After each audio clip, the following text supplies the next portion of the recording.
The White House Peace Summit, Trump's true motive for ending the war revealed. The White House became the stage for a geopolitical spectacle on Monday as U.S. President Donald Trump hosted Ukrainian President Volodymyr Zelensky and a cohort of European leaders for what was billed as a fresh push for peace in Ukraine. The tone was set before the leaders even sat down. A hot mic caught a private, jaw-dropping exchange between President Trump and French President Emmanuel Macron. Trump was heard whispering, appearing to refer to Russia's Vladimir Putin. He wants to make a deal for me. You understand that? As crazy as it sounds.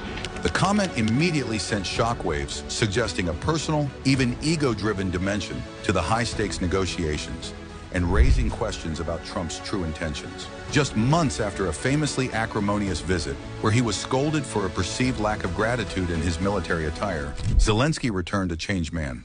Gone were the fatigues, replaced by a dark suit, a sartorial signal of his new approach.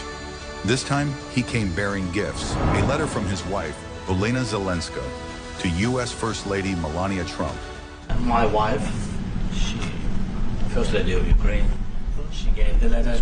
It's not to you, to your wife. I want it. Yeah. In a flurry of 6 thank yous in the first few minutes alone, the calculated flattery seemed to work, with European leaders also dialing up the praise, with NATO Chief Mark Rutte saying, I really want to thank you, President of the United States, dear Donald, for the fact that you, as I said before, broke the deadlock.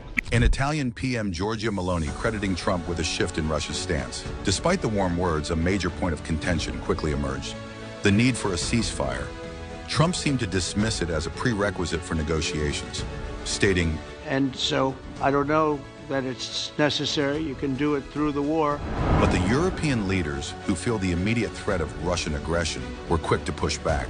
The strongest rebuttal came from German Chancellor Friedrich Merz, who publicly declared, I can't imagine that the next meeting would take place without a ceasefire.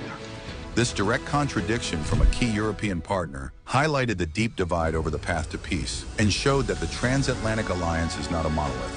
When asked to speak, Zelensky himself notably avoided reiterating his previous calls for a ceasefire, perhaps reading the room and choosing to prioritize other assurances. At the press conference, Zelensky revealed, First of all, we have possibility now to buy weapon from the United States. We are thankful for this program and etc. We have some programs where we can have some money to finance this, and this is a part, I think, it's not a part for the war and to defend us. It also will be a part for security guarantees. Trump, sounding more decisive about security guarantees, mentioned that Putin accepted this